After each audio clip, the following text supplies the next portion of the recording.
everybody. Welcome to Terror Talk. Hello. Hello. Today on the show, I wanted to talk about a couple of things. I wanted to discuss with you this guy, Rodney Alcala, who is the real-life serial killer that is portrayed in Woman of the Hour, which is a 2023 American crime thriller film that you guys may have seen. Anna Kendrick has her directorial debut, and she stars in it.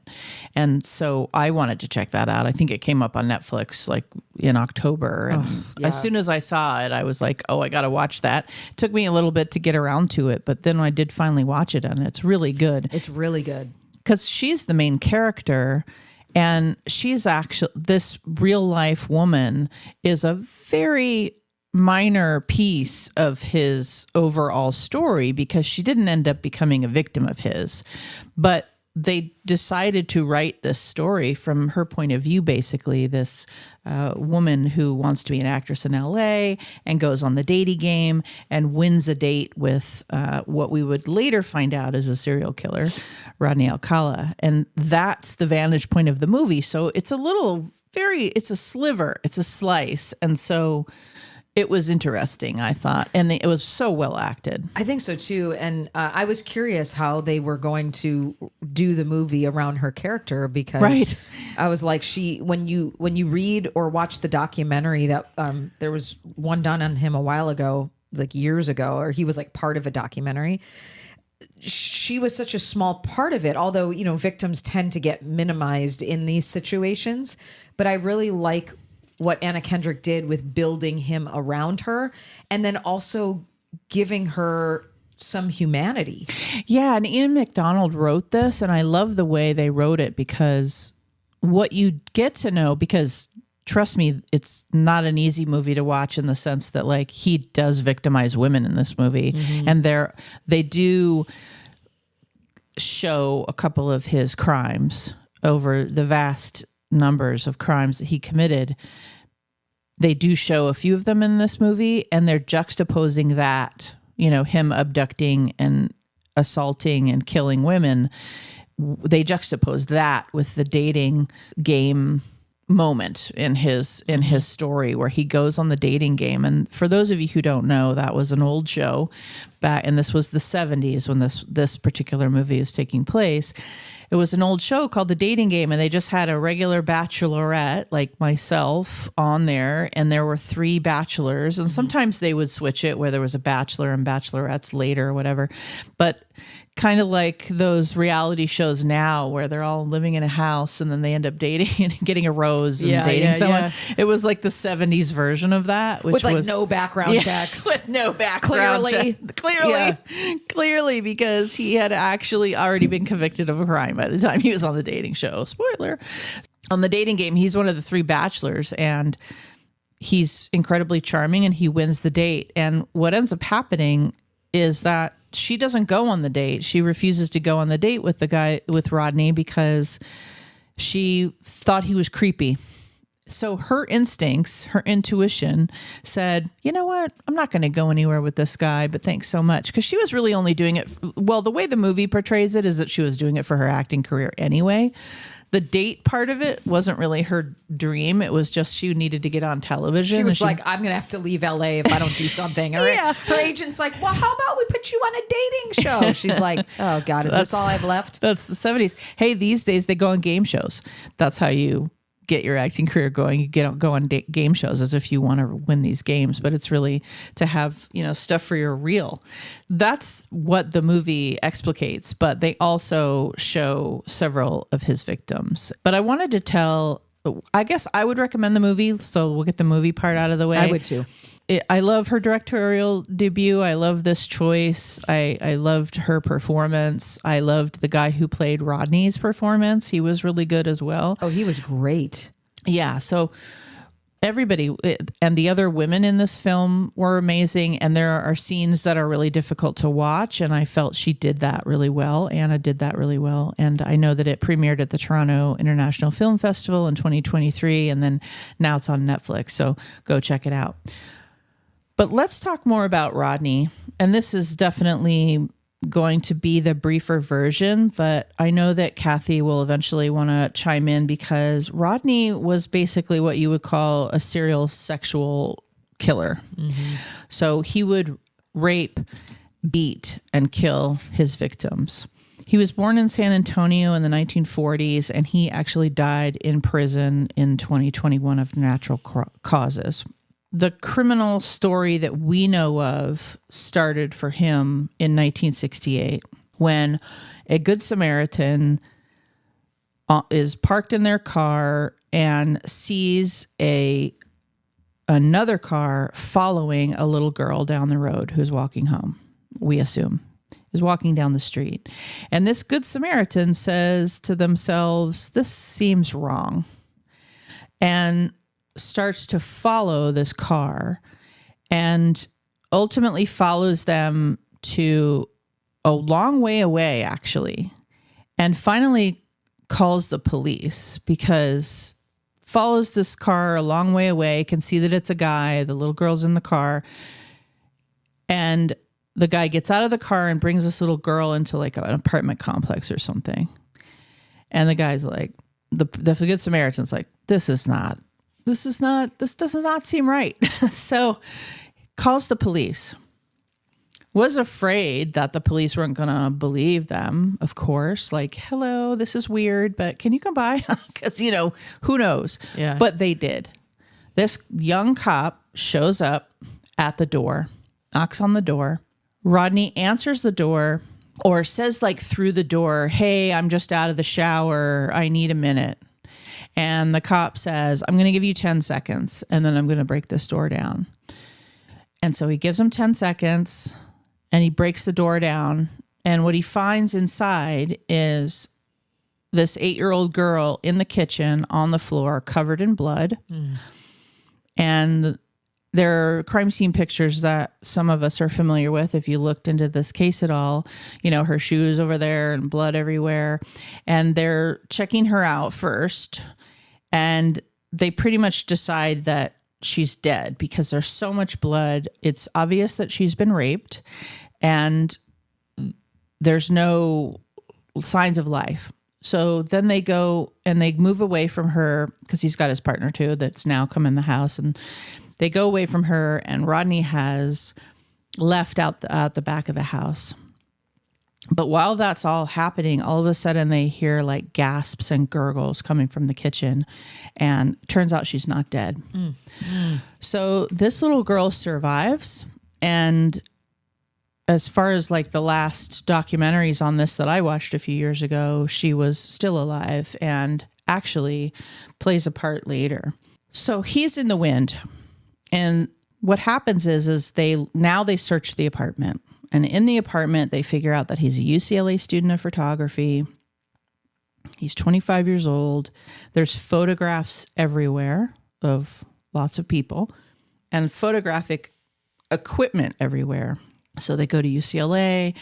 They interview his teachers, the people, because he's in the wind. So they don't know where he is. And remember, 1968, a lot of police tools, the things that police use to catch people, are not around. So, remember, these are the times when police precincts didn't even talk to each other across state lines. So that's why one of the many reasons why so many serial killers got away with things in the 70s. All the unsolved cold cases. I mean, some of it was DNA, some of it was just ego. Right? For sure. So he's in the wind, but they're still going to pursue like all these contacts, right? They're investigating the crime now, and they talk to his college professors and stuff, and the college professors are like, this guy would never hurt a fly. He's so charming. He's so amazing. Mm-hmm. He's such a great photographer, all of this.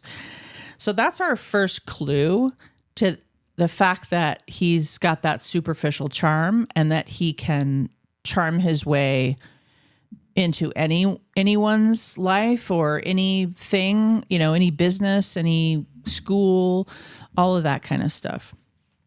So that would be one of those qualities that we would see in a more narcissistic personality, is that duality of being incredibly charming on the surface, but also like something's wrong, something's off about him. Because the cop that came to the door that day was like, I looked in this guy's face as soon as like he said he did look in his face, right? So he must have not said, hold on a second through the door. I think he opened the door to the cop and then said, hey, can you give me a minute, whatever? Because the cop says, I looked in this guy's face and it was the face of like a really scary person. Like I immediately got like, oh, fuck. If there's no context, if you don't already have like, oh, I've met him before, he's nice or whatever, and you just stand in the presence of someone psychopathic, you can see that blackness in their eyes like people describe. And it doesn't surprise me that this guy walked up without much context, just the immediate energy and nothing else, no other information. I think most people probably would have felt that. But once you start the whole narrative, which is why evaluations and stuff are in court are so problematic, because confirmation bias. Once we hear like, oh, he was really pleasant to interview and he was super nice, then that thought just goes out of people's mind. Then it can't be him. Yeah. Or it can't be her. Like they don't have any skills to manipulate you at all. I mean, they're using everything about you against you. I know. That's so... If you don't know, you've been duped. Yeah. Anyway, so they go on about it and nothing comes of it. So this is what happens at this moment. So then a few years later, there's this stewardess in New York who is bound and strangled in her apartment. And her name is Cornelia Cridley, I think. And it becomes a cold case. So that's another case that will play a part later. But it becomes a cold case because, listen, at this point, we don't know where Rodney is. There's no suspects in Cornelia's He's a very nice man. murder. Yeah, he's not around. Like nobody knows where he is. He's changed his name probably by then. But there's this murder that comes to play a part later. So then he changes his name to John Berger because you want to have the last name Berger. Yes. Like what? Okay, He was hungry. Right. Okay, cheeseburger. Goes to New Hampshire. And he gets a job at the arts and drama camp for girls there because that's what sexual predators do, right? Yes, they do. If they can. And he works there. And one day these two girls leave the camp and they go into town to buy whatever. And they're looking at a picture, I think probably in the grocery store or some kind of shop. And there's the 10 FBI most wanted poster on the wall.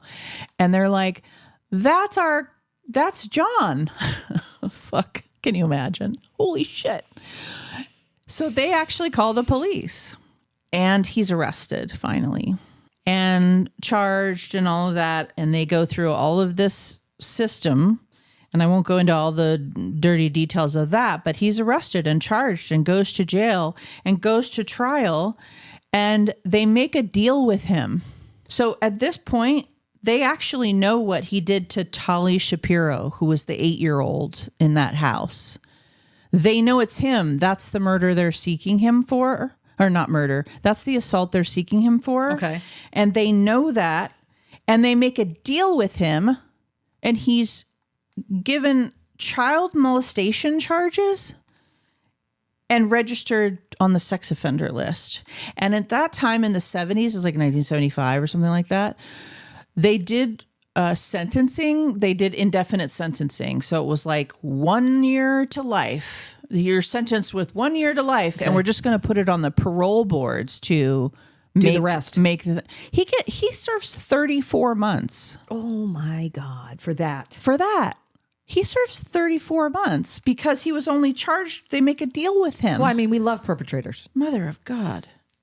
We just feel so sorry for them. Fucking serial killers were going on in the mid 70s. Oh, yeah. So, like, they put him back out on the street after 34 months. 34 months is a life-changing time.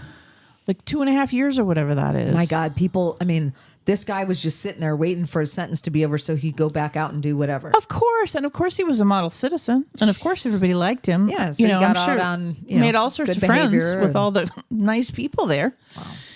Duped. How are you duped in that system? I know. So he gets back out and he goes about his business and he starts taking pictures again. And he starts taking pictures of kids and young women and all the things he's not supposed to be doing because he's on the sex offender registry list. But you remember, we didn't have the internet where you could look up your neighbors on the list. No, ma'am, we did not. So nobody knew. He's taking pictures. Nobody's checking. Nobody's going down to the police precinct and saying, hello, is this man on the... Nobody knew to do that then. So this is when he auditions for the dating game. Gotcha. And gets on the dating game. So he had already been through all of that before Child this. molestation and on the sex offender registry list, and he's on this fucking game show. On a dating show. Yeah, on a dating show after what he's done to the... Oh my God. See, I didn't realize that all those charges and stuff had already happened prior. Like, I knew he had committed that. I didn't know that he had been through all that Actually already. been convicted of something. Jesus. Wow. And then, so that goes back to this story of the young woman, Cheryl Bradshaw, which is who Anna Kendrick plays in this movie. And she wins the date, and then she doesn't go on it because he was creepy, and her intuition probably saved her life in that moment because, like, follow your instinct. It's just a date. Follow your instincts, Follow your instinct, yeah. So then there are these other victims. So he goes out and about again, right? So there's these other victims, Ellen Hoover, Christine Thornton, and then we come to, and these are just the victims we know of. In the end, most people believe that he probably did this to 200 women because he was never the guy that was like, here's all my victims and let me tell you all about it. He was always the denier. And I would imagine that there was a degree of victimization. So he may not have like sliced and diced all of them, but he probably raped a bunch of women. He probably molested a bunch of kids, like, and people in vulnerable positions that wouldn't benefit from trying to turn him in. They would just be exposing themselves. Right. You know what I mean? Right. And the other thing that a lot of perpetrators, and specifically serial killers, as you've known, if you've listened to any of our other episodes on serial killers, is in those days, in the 70s, he was bi-coastal. He was going back and forth. And a lot of them would simply travel from different state to different state because we weren't tracking any of that kind of thing. As we said before, police wasn't speaking to each other state to state. We didn't have DNA.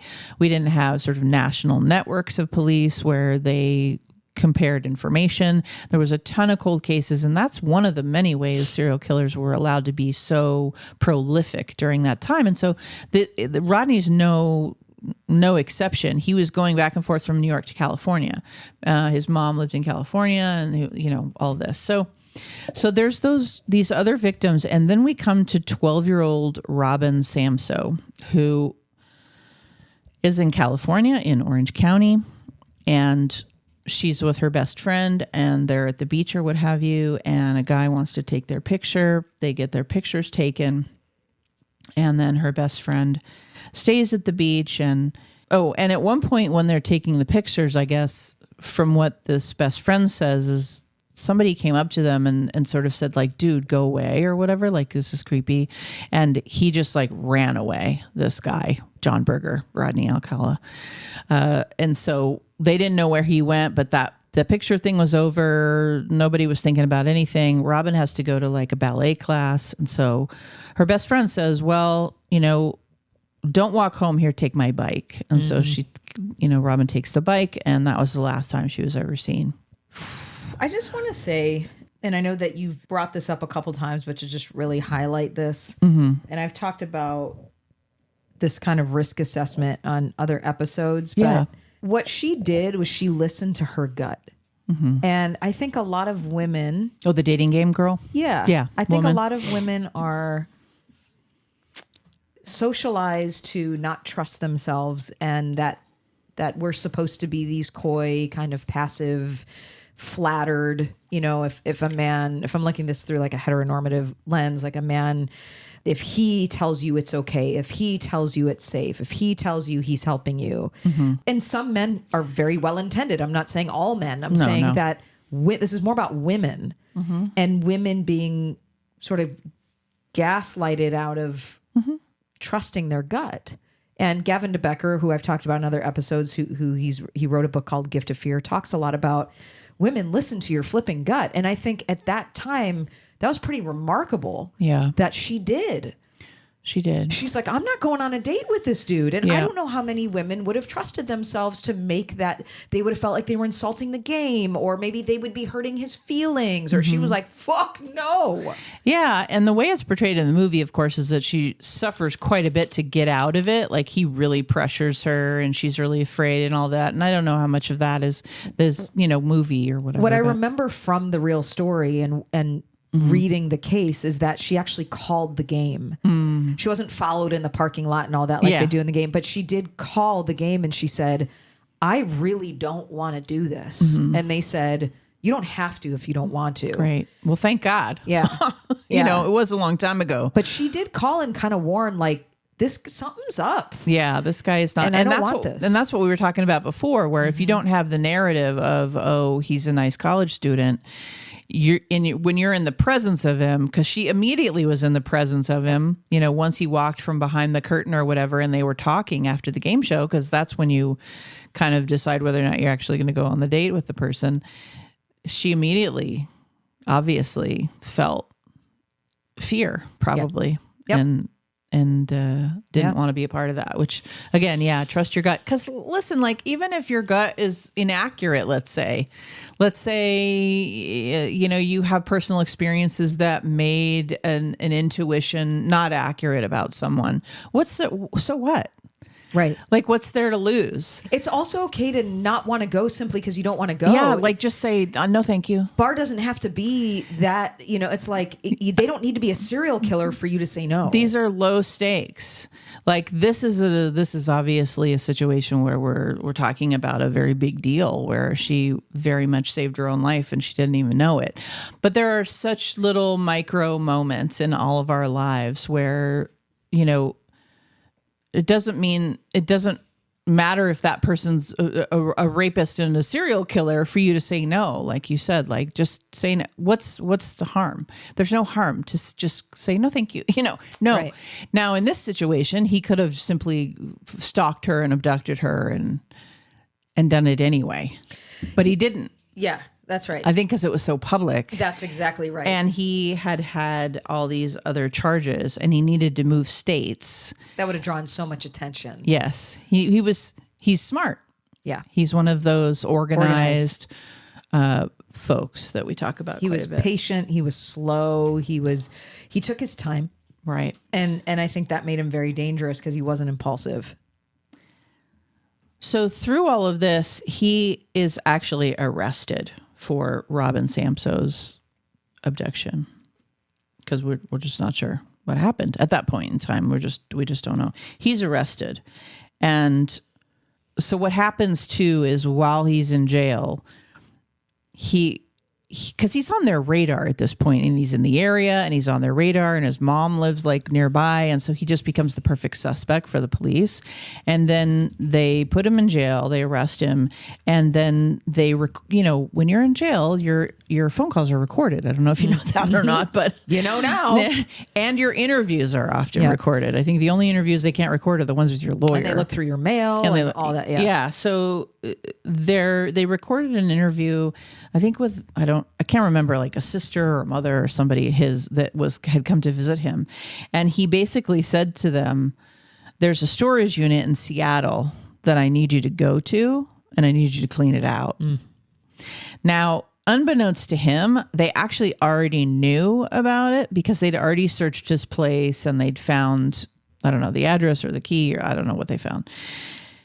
So they go to this storage unit in Seattle, and there it all is. It's all the pictures, all of the trophies, and Robin's earring collection that he had taken out of her bag. And so they had evidence to, try him for a bunch of things, but it was for Robin. And so they do that. They try him. He ends up convicted, and in San Quentin for many years, he does these appeals. He appeals this trial. He gets convicted, and then he appeals the trial, and the verdict is actually thrown out for being an unfair trial due to the jury being told about his prior crimes with Tali Shapira, inadvertently, whatever. Yeah. I'm sure there's lots of details that one could dive into there. And so there's a second trial, like 6 years later, where he ends up getting the death sentence, and he's at San Quentin, etc. Now, flash forward to 2001, the verdict gets overturned. Jesus. I can't even with this guy. How? I know, right? What ends up happening is California says, you know what? We now have evidence for this guy, because of course by 2001 they've been investigating all these different crimes and all these different things. And so by 2010, I think it's 2010, they have evidence in California for like 5 different cases. There's like a stewardess, there's the Ellen Hoover, the Christine Thornton, like, and listen guys, all of his crimes are really similar. He strangles, he beats them, he rapes them, and he kills them. And some of them get away. He doesn't kill them. You know, it's the same sexually sadistic. Sometimes he bites them. Sometimes it's awful. And so this one case that they have on him now is this stewardess, and they have so it's 2010. So things have progressed a bit. Yeah. So they have bite mark evidence because he bit this woman's breast. God. They have all these patterns of his murders, like Ellen Hoover's and all these other people I've mentioned. They have a fingerprint like on a letter, and they decide to go to trial. And you know what California does? God bless California, is they just decide to try all 5 cases at once. Hello. Yeah, They're like, let's just throw the book at this guy. A moment ago when you're like, the jury wasn't allowed to know. I know. And I'm like, why not? Yeah. That's context, kids. Yep. Guess what? It's like, it's prejudicial. I'm like, it sure shit is. It sure shit is, and you should know about it. So guess what Rodney decides to do? You're Rodney, and you're faced with 5 cases all at once. Does he run? No, he defends himself. Okay, Ted Bundy. Yeah, of course he does. He right? looks like the guy just looks like a whack job. Yeah, and when he was younger, of course, he was considered in the 70s. If you look at pictures of him, he was good looking. So he was charming women, you know, and he had a charming personality on the surface. Like, and now he looks weird, or he's dead now. But during this time period, he looks a bit off. He defends himself, and some really interesting and horrific things happen in that trial because Robin's mother had to testify and answer his questions, and he attacked her character and all of those kinds of things. They also bring Tali, his very, very first victim. Surprise! She's one of the people that takes the stand. The defense brings her in, and she survived, which he didn't know. Yes, I think that I knew. And so she comes in, and anyway, you know, he's convicted.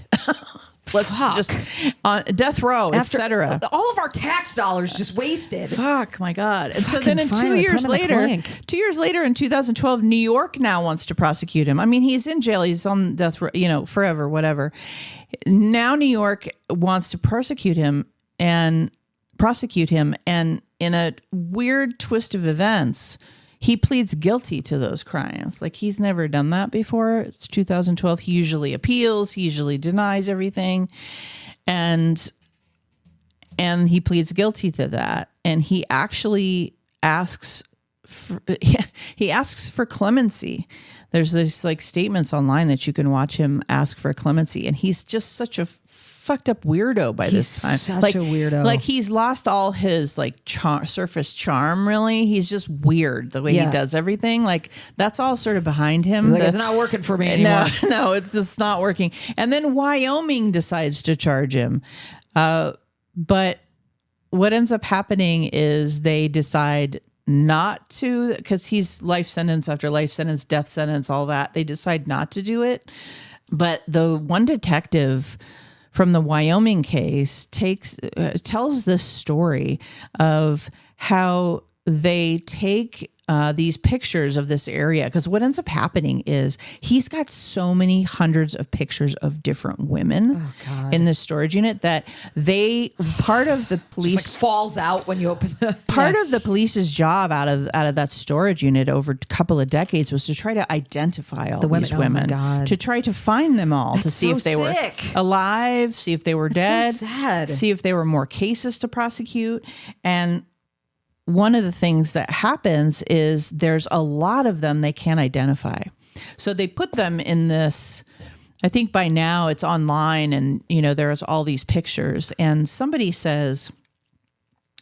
looking through it and they're like, hey, and they reach out to the mom or the sister or whoever, I think it was a sister, and say, this looks like Christine. Because Christine's been gone forever, what have you. This looks like Christine. And this person, this friend or sister, I don't remember, identifies this woman in this picture because her little baby toe is weird. It's like hooked over. So she knows it's her. She's like, wow, it really looks like her, but I don't know. Turns out it was her. And they were able to identify that, that this is probably how she met her demise. And that was the case in Wyoming, that they decided not to try. So they never got a conviction on that particular case, but their assumption is, and the knowledge of that is that was this young woman, Christine. And I believe Christine is the one portrayed in the woods maybe, or what have you, in the movie, but she gets away in the movie. Like, so I don't know which, I think there's another story, like a B story or an A story. I don't know which is the A or B story. They're kind of lots of different stories you're following in the Woman of the Hour movie. But one of the stories is this woman that he's pretty much abducted, but she went willingly and, all of this, and then it got real bad and then he hurts her and he gets out of it. She gets out of it by conning him back and making him trust her. And so then she gets away and then he gets arrested. So that's the story in the movie. So I have a feeling that character in the movie is like an amalgam of a bunch of things. That's very possible. Yeah. I mean, that's how they usually do it because, you can't tell all the stories, obviously. But anyway, so that's when all the convictions stop, and he's now deceased in 2021 of natural causes, but they presume that because of all the pictures and everything that he probably assaulted, raped, or killed 150 to 200 victims over the course of the years, and these are the only ones that they either found bodies of or they had evidence of, or some survived, of course. Oh, Rodney.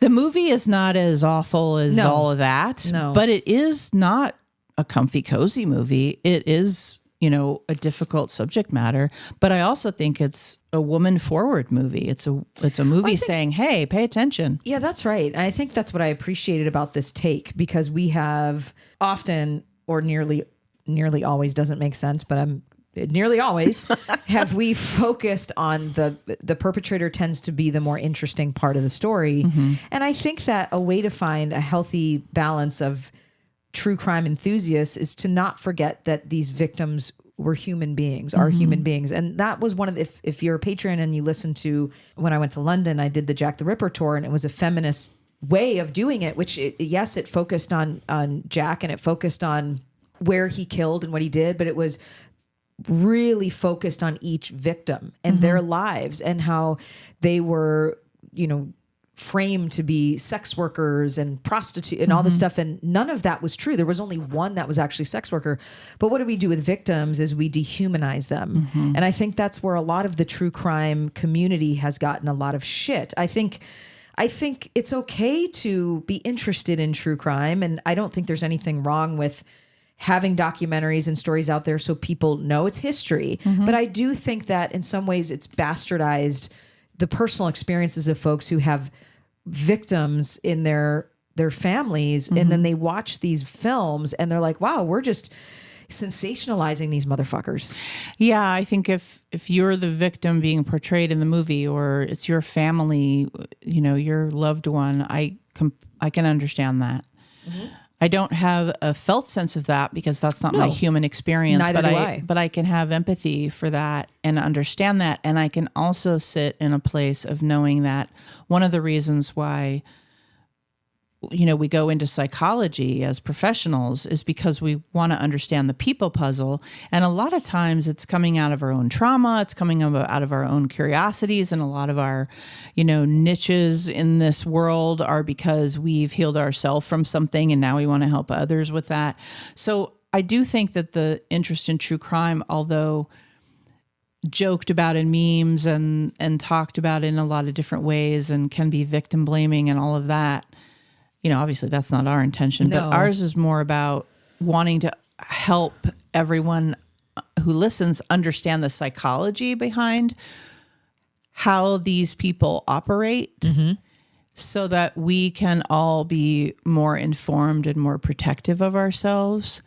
And also to just sort of explore that shadowy side of our culture, hopefully with some balanced perspective and also some humor from time to time, because that's the way we process it, Morbid curiosity is natural. Yeah. And I think it does come from that primitive place of like, I don't want to die like that. What do I need to know? We don't want to be prey. Why do you think more women watch true crime than men? That's exactly right. How do I not be, that's why and we're going to do episodes on some of these in the future here, but that's why there's all of these documentaries about being gaslit and manipulated and catfished and all this stuff is we are very often the victims. Yep. So we need to figure out how to not be the victims. So we need to study the victimizers. Yep. Well, that wasn't light. Kathy always jokes about she brings the light subjects, and she doesn't. Yes. And neither do I sometimes. So fuck us. Thank you so much for listening to this episode of Terror Talk. My name is Shannon. And I'm Kathy. Sleep safe, everyone.